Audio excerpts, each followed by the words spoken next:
And we are live. Well, hello and welcome to My Heart on Pages. And I am LaQuita Parks. I am your host. And I am also the CEO and founder of PayProV Publishing. And PayProV is pain, progress, victory, because I believe without pain, there is no progress. And without progress, there can be no victory. So I help people take their stories from a thought to a realization. It is something that I absolutely love doing. But you know what? I just want to take a moment, guys. Today has been a day. There has been a lot going on personally, professionally, and and I'm and behind the scene. Miss Sandra just said, "Hey, this is life," and I just want to say thank you for that because you just reminded me that I need to take a moment to just breathe, just breathe. And hey, if you guys are listening to this with me, breathe. Just breathe too. Just let's just take a breath and just Mm, breathe in, agreed. breathe out. Listen, I'm telling you, life is lifing, and there is not anything we can do about it. We can either go with the flow or we can give into it. And I'm a little stubborn. I'm not one to give in. So I'm just gonna go with the flow and just lead. I'm gonna let God do the leading. Sometimes we get into a habit of we want to lead everything and not listening to God's direction. So right now I'm just gonna let God do the leading because I can't do this thing on my own.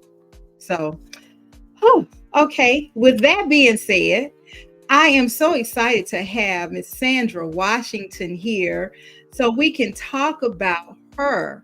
She is a contributing author to the best selling Listen Linda Presents The Women of the Waiting Room Surgery for Your Soul, the Devotional. And so we're going to talk about that. We're going to talk about what she wrote in this book. And listen, you have to reach out to her and you can get this book from her. Okay. So we're not going to tell you everything. We're just going to give you a little bit of piece of it. And then you can purchase the book from her. Okay. So hello, Miss Sandra. How are you? I am doing well, and once again, it's called lifing, right? We're all busy. We all do everything. Like sometimes God has to stop us in our tracks and say, breathe, my child, breathe.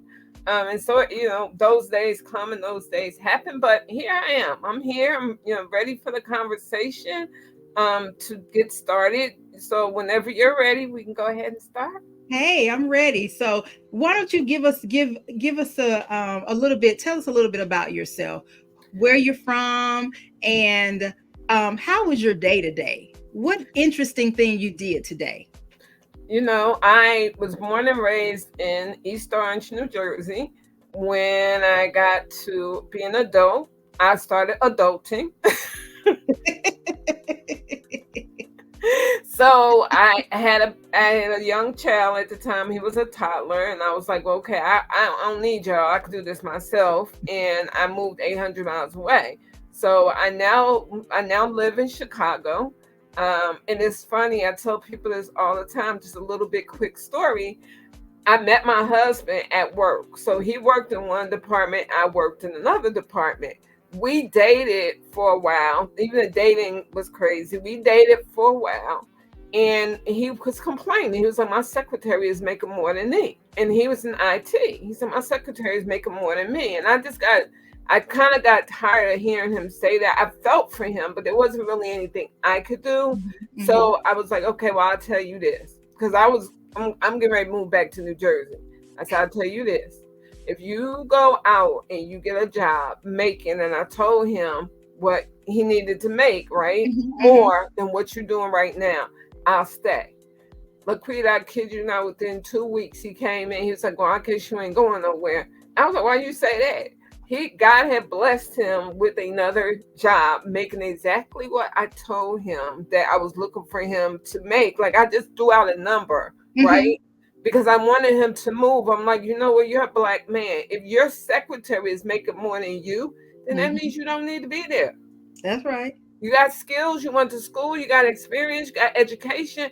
If your secretary, who is not of your race, is making more than you need to move. That's So right. that was, it wasn't an ultimatum, but it was like, look, I'm going if you're not gonna do anything, because it doesn't, to me, I don't like complaining. Complaining never fixes a problem at all, right? And we all have problems. The bottom line is, when you have a problem, you need to actually look for that solution instead of complaining. You complain all day long, but it's not gonna move the needle. You need to fix whatever it is you're complaining about. Well, ma'am, you just said a whole mouthful. It's funny. Is Are you a part of the problem or are you a part of the solution? We can Right. feel however we want to feel. We can feel some kind of way all the time, but if we're not willing to do the necessary work to fix the problem, then you are part of the problem. Right. You're just Uh, talking. yeah, we You're just really. right. We just talking, and we not, I feel a kind of way, you feel a kind of way, but we're not willing to meet in the middle. One person can't do it. It has to be a meeting of the middle. That's why it's called the middle, because you got to meet there. So I like that. So you lit that fire. He's like, okay, I Right. don't want this woman to leave. Let me go and find me. Right. You And said, okay, no, no, no. This is what it's gonna take. And you know what? And I can appreciate that, because not only did you push him, but you saw something in him. And sometimes it takes somebody else to see something in us that will ignite that fire. And so you did that. And that I like that. I like that. So he stayed, right? so yeah, so I stayed. I You stayed in stayed. Chicago. We've been happily married for the past 29 years. We Okay. dated for 3 years, but we've been happily married for 29 years. We found that groove, and he's my ride and die, and I'm his ride and die, and together we make it happen. We make it do what it does. I know that's Um, right. I love it. Yeah, I so that love was it. a background of how, why I'm still in Chicago. And my mother, my family loves him dearly. Like, sometimes they ask about Okay. him, and like, I'm just a stepchild. I'm like, you know what, guys, I'm the one that's in the family. What about me? What about me? Right? Like, he's just an added What about benefit. me? Right. So that's how it is. But as far as my day today, I had a beautiful day. I'm not, like I said earlier before we came on, I'm not the one that complains, right? Mhm, I mhm. take each day for what it's worth. God, knowing this, and this is a fact because I've seen him do it. He brought me to it. He's going to carry me through it. If I just hold on to his hand and hold on to his love and know who I am, and most importantly, whose I am, Ooh, yes. Who right? I am and whose I am. Right. You I remember like. those two things through life, and you know what? It will go for you, right? You always have a good day, a bad day. But when it gets really hard, just stop and think, who am I and whose am I, right? To get you over that hump. And so pretty much it was one of those days that I went with what the flow was. Okay, I like that. Listen, so we're gonna do something right quick. So your name is Sandra. So I want you to take the letters of your first name and describe yourself. How would you describe yourself using the letters of your first name? Okay, so that S is the start of the Sandra, and that's that sweet person that is all 110% of the person who I am. That A is that awesomeness, right? Sweet and awesome. You cannot go wrong when you're sweet and awesome. N is that nice girl. However, that nice girl push her in the wrong way. Don't She let the smooth becomes taste the fool you. nasty. She becomes the nasty girl that you don't want to see. It's her, it's the other side Other that side. she tries very, very hard to not to have come out, right? It's not Mhm, a need for it. I'd rather walk away from you or walk away from the situation than let mhm, myself get pulled into that nasty side of who I am. mhm, That mhm, D is dear. I am a very dear person. All of my friends. I'm not even gonna say my friends. My circle of life. Those people who are in my circle of life, and they know mhm. they're in my circle of life because we connect on whether it's Facebook, LinkedIn, Instagram. If I'm connecting with you and you're getting my message, Mhm. you better believe I'm going to ride and die for you, right? I'm going to do whatever it is I need to do to make sure that you know that you're important to me. I love it. I love So that's what that D is for. That it. R is for ready. I'm always ready for those things that draw passion from me, Mhm. right? If it's Mhm. not something that draws passion from me, then I'm not ready for it. Why? Because it has no business in that circle of Mhm. positivity Mhm. that I'm Mhm. in, right? Mhm. So I Mhm. have to, so for the things that I'm passionate about, I'm always ready to make it do what it does and do it at 110% and Mhm. nothing less, right? Mhm. And Mhm. so that other A, once again, here we go to that awesomeness. Awesome times too. Right. You know what? I like that because I do this all the time, and I ask people to, use the letters of your first name to describe yourself, and don't take a lot of time to think about it, because what comes to mind first is typically what it really is. And I like that you said nice, nasty. You can be, and sometimes people will mistake your kindness for weakness. I had a situation today where I allowed myself to be taken out of character, and it wasn't, and I knew it wasn't me, but I allowed it. And I'm not blaming anybody but me, because I know who I am and I know whose I am. So when you know who you are and you allow people to pull you outside of who you are, you have to correct that thing quick.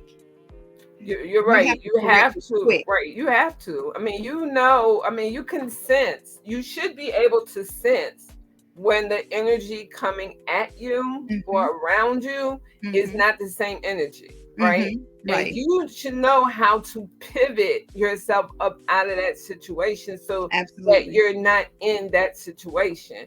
It Absolutely. reminds me so much of, when they say, well, who stopped you? Like, right? And you're like, well, you got to think about it. I stopped myself. I got in my own way, Mhm, right? mhm, We mhm. have to stop getting in our own way. We just have to. You know what? You are absolutely right. When I knew immediately, I'm like, okay, this isn't me. And we have a circle, and so I'm grateful that I have a circle who is not going to uphold me in my wrong. And I called my circle. I didn't. Now I could have called people who would say, "Yeah, girl, if I was you, I don't like those type of people. If I was you, because they're gonna take you down a slippery slope." But I called that friend and said, I've lost my mind. That's exactly what I said to her. I said, I've lost my mind. And she said, what happened? What did you do? And when I told her what I did, she said, oh no. She understood. She was like, Right. it was a buildup. She understood, but she did not justify the wrong. And she said, you know what you have to do. And I said, I know. And I did what I needed to do. Now, if the other people don't want to accept my apology for what I said and how I said it, then I can deal with that.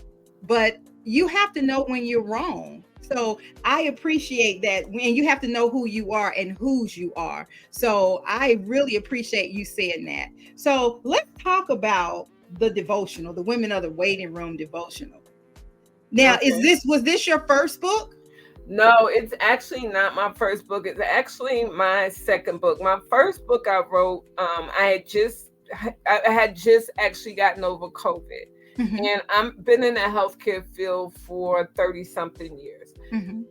What I noticed that was going on with COVID was that people were being diagnosed and people were being told that they lost their lives due to COVID. And it wasn't COVID, it was underlying conditions that we very often, especially in our culture and our community, we lose sight of those underlying conditions because Mm-hmm. we don't talk about it. I mean, and me growing up, I tell people the story all the time. LaQuita, my nanny's house was the family hangout for holidays, Christmas, Thanksgiving, whatever. We all went over there, right? The kids had to stay in the kids' room. The Mm-hmm. adults sat in the adult room.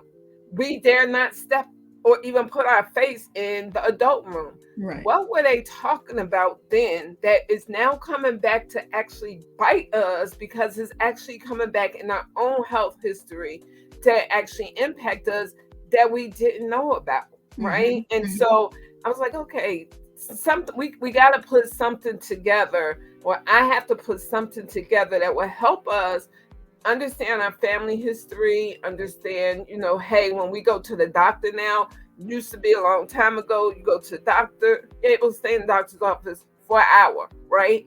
Now Yep. you got 10 minutes. You In in and and out. out, right? And I'm like, well, I have to do something so that we can carry this, so that those of us that have kids or have grandkids, we have a we have something we can leave behind for them to Mm-hmm. say, hey, this is what your history is, so that when they go to a new doctor, they're not sitting there 2 hours filling out a form because they already Right. have their information and their family's information.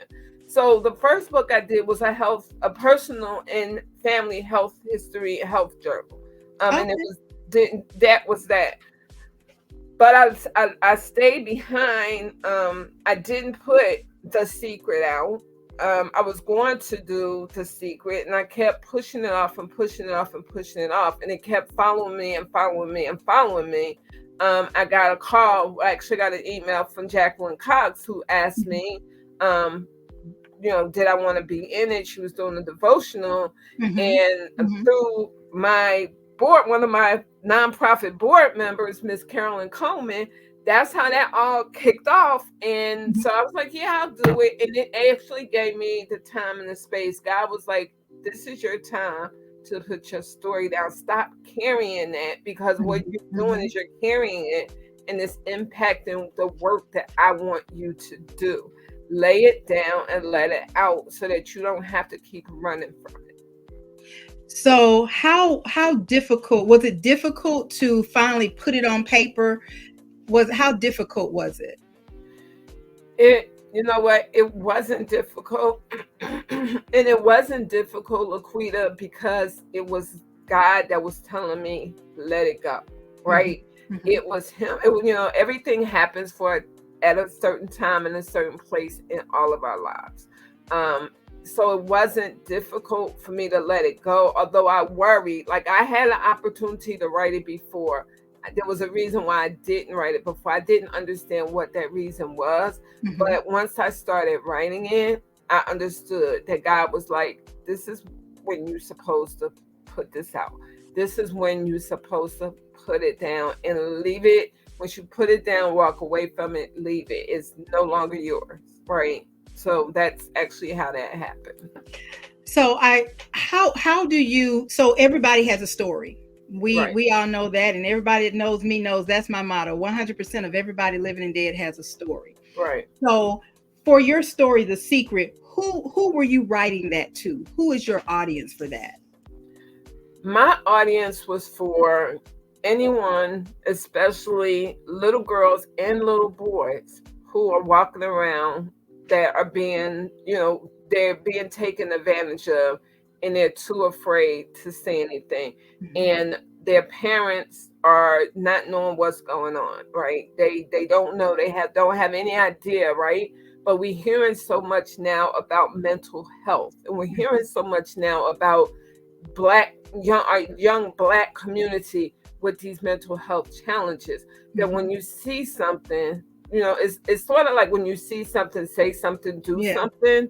Mhm. So that really was why I let it out, even though, I say, my therapist told me I've seen two, and they told me, write it out and let us know when you write it out, right? You have a Mhm. story Mhm. to share, like you just said. Everybody has a story, right? Mhm. Mhm. You have a story, you have something that you need to put on paper that will help everyone that's going through this. So go ahead and put it on paper.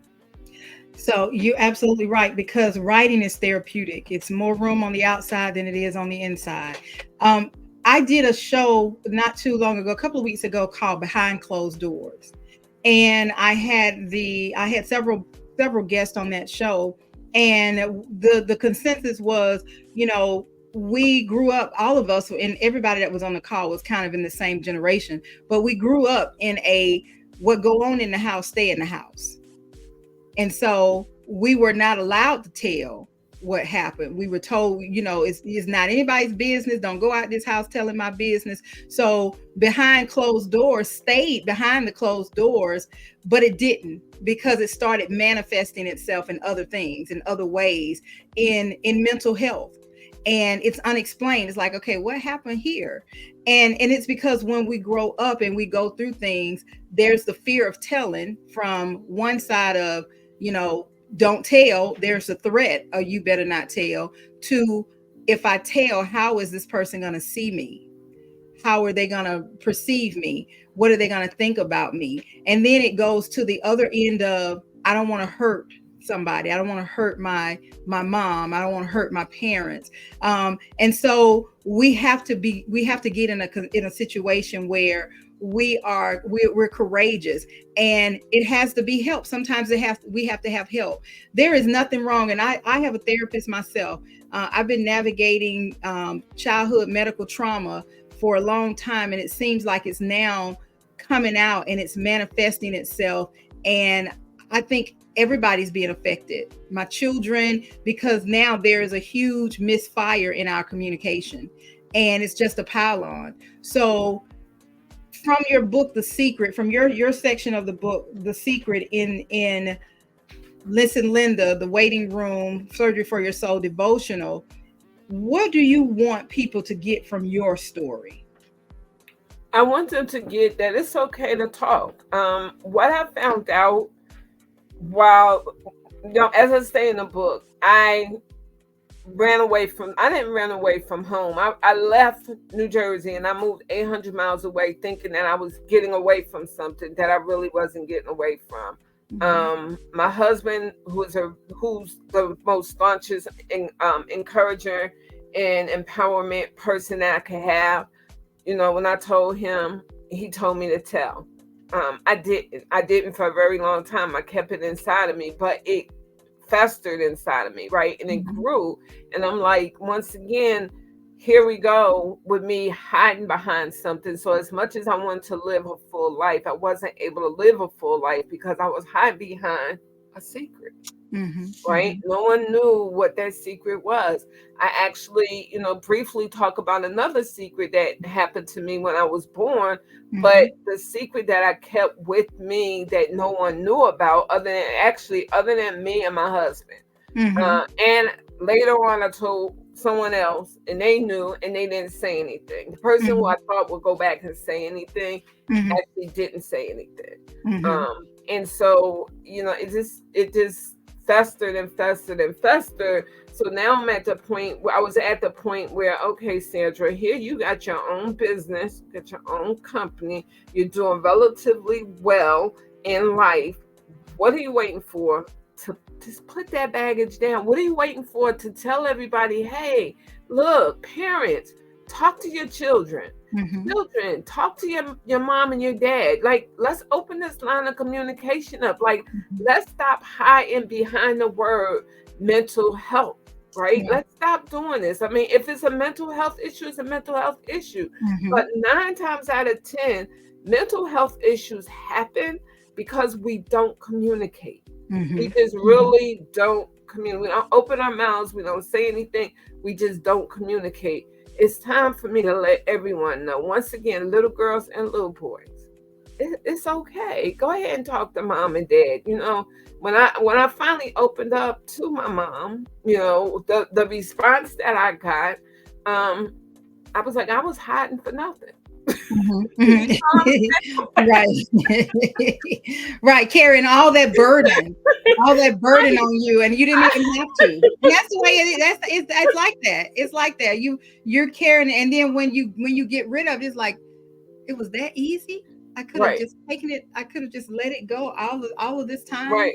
Yes, Right. it's hard. It's hard. Yeah, it is. I mean, and and in addition to her, giving me the responses she gave me, my sisters unfortunately, I lost one of my sisters, well, 2 of them, but my sister that I finally told, and I didn't tell them until after the book was written. And I had it in my hands, and I called and said, both of my living sisters, I called and I said, and I have 3, but I called 2. Both of my living sisters, I called and said, I got something to tell y'all. And that's when I let the secret out with them, and yeah, it's there, right? But it's off my plate. And I Yes. feel so much. I could breathe now. I don't have to breathe and think, this is going to haunt me. I let it Mm-hmm. impact my life for such a long time till it's time Mm-hmm. for me to let it go. Mm-hmm. Mm-hmm. More room on the outside than it Right. is on the And inside. so, and that's why I chose to, that's who I'm speaking to and who I was speaking to when I wrote The Secret is all of us who are walking around holding secrets, especially our younger generation who are holding these secrets because they're too afraid. They don't want, what you just said, LaQuita, was so true. I didn't want to hurt my mom, right? I Mm-hmm. didn't want to Mm-hmm. hurt her. I didn't know what her response would be. Here she's a single parent raising 5 girls, doing the very best she can. For me to tell her, I just didn't want to hurt her. And you know what? And that's a real thing. That's a real thing. Well, you know what, Sandra? I have enjoyed your story. I enjoyed working with you and working with the women on this project. I'm honored to have been chosen to publish the project, and it's been every single one of the stories in this book have actually have touched me in multiple ways. And so, and your story, I think we kind of communicated. I was like, well, what's the secret? And asking some questions. And I appreciate your being open to the process, because I say the only healing, or the only stories we can't heal from are the ones we don't share. Right. And So like you said earlier, every one of us has a story. Every one of us. And we might think nobody wants to hear that story, but oh, we are so wrong. yes, Because what story you have, someone else has that story, and you opening up and telling your story will encourage others, and they'll see that, okay, well, if she did it or he did it, I could do I it can do it too. too. Yeah, Hmm. it you gotta, once you write a story, you gotta get over that fear factor and know that for every story written, there's someone who will benefit from reading that book. So you gotta put it on paper. You don't have any choice but to put it on paper. Absolutely, because there's somebody waiting on the other end of your story so they can get healing from their story. Exactly. Miss Sandra, tell everybody how they can connect with you. I am on Facebook under Sandy, SANDIRW. I'm on Facebook there. I'm also on LinkedIn. But the best way for people to actually reach out to me is either by going to my website, which is www.medihelps. MediHelps is actually MEDIHELPZ instead of the S. Some I had, look, LaQuita, I had MediHelps and I didn't pay for it. So someone went behind me and stole it and wanted to charge me $5,000 to get it back. Right. So I said, you lost Just your mind. evil. Just evil. I got a way around that. I know So that's right. So I added the Z to it. So it's www.medihelps.com, or they could send me an email, which is Sandra at Chams, and Chams is CHLMS.com. And that's the best way to actually reach out to me. Awesome. Well, And thank of you course, so much. one second. Of course, for those of you who, like, she said that too fast, how we get in touch with her? Send LaQuita an email. I was just gonna say, and listen, guys, and in full transparency, I am new to this interview process for StreamYard. So bear with me. I know I have to figure out and get everything going down at the bottom. I did that in my testing, but for some reason it didn't work out for me today. But today has been one of those days. Life has been life and all over the place for me today. So bear with me. I'll get it right. But listen, if you want to, if you need to reach out to Sandra and you are looking to connect with her, then you can reach me. You can always reach me. You can go to paperbepublishing.com. You can email me. I am on all things social media.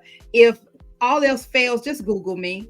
Just Google me. You can find me if you Google me. All right. So, Sandra, thank you so much for your time. Listen, guys, connect with Sandra to get the book. Connect with me and I'll connect you with Sandra so that you can order the book from her and you can get an autographed copy of the book and read her story, The Secret. There are so many wonderful ones in here. There are 30 plus women in this amazing book. Jacqueline Cox was the vessel for the anthology, for the devotional and the anthology. And so reach out, get an autographed copy from Miss Sandra Washington, and I promise you, you will be blessed for it. All right. Well, thank you so much again, Sandra. Listen, guys, it is imperative that we share our stories. There's more room on the outside than there is on the inside. Because, as I stated, 100% of everybody living and dead has a story, and there is somebody waiting on the other end of their story, of your story, so they can get healing from their story. They may not know it's you who they want. See, they don't know that it's Sandra's story that they needed, but when they read it, they're going to say, oh, wow, this is the healing that I need. This starts that process. So if there's anything I can do to help you, reach out to me at PayProvi Publishing, PAPROVI Publishing.com, and I can help you take your story from a thought to a realization. And if you're in the Atlanta area, on August 17th, reach out to me. I will be doing a writing and publishing workshop. So I will be showing you, if you want to write your story, don't know how to get started, I can help you get started. And I can give you some tips on publishing made easy if you want to do it yourself, or if you need some help. I am more than willing and more than able to help you. So reach out to LaQuita, me. Yes, ma'am. before we go, I do want to say two things. One Mhm. is you learn from example, and you learn from experience. So as a person that actually lived going through the process of both working with Pay Pro V Publishing as well as working with Jacqueline Cox, I would highly recommend, like if someone gave me a scale and said from 1 to 10, where would you rate the two of them at? It wouldn't even be on the scale. It would be off the scale, because Oh, not thank only did you. they encourage you and say, okay, well, we're here, but they also gave me the encouragement I needed to keep going. Like they weren't in a rush, and they, was Right. willing to work with me. I didn't have that problem. So if you sitting with a thought in your head that, you know what, I want to write a book. I mean, how many people I talk to and say, I want to write a book? If you want to write a book and you want to work with a publisher, you cannot go wrong with going through Pay Pro V Publishing. If you're interested in writing a story and you're like, well, I don't think my story's long enough, Jacqueline Cox is another one you want to reach out to, because she's getting ready to start, if she hasn't started already, the Devotional 2. We Absolutely. all have a story inside of us. We all need to put it on paper. We all need to get it out of us so that we can continue to live a good and faithful and trusting life, right? So once again, big ups to Pay Pro V Publishing Thank for the you. publishing aspect, and big ups to the vessel who was used, which is Jacqueline Cox. So please reach out to both of them. You cannot go wrong. Absolutely. The devotional and the anthology. Jacqueline Cox. Listen, Linda presents amazing, amazing stories, amazing stories. And if you're interested in being a part of part two, then reach out to Jacqueline Cox. She can help you, guide you through the process. All right. Well, thank you so much, Sandra. You're It has welcome. been a plump, pleasing pleasure. Better than a triple decker peanut butter and jelly sandwich. That's my story, and I'm sticking to it. Well, I certainly thank you for having me on behalf. I certainly thank you for having me, and you continue to have a great day. Thank you so much. And till next time, see y'all next time.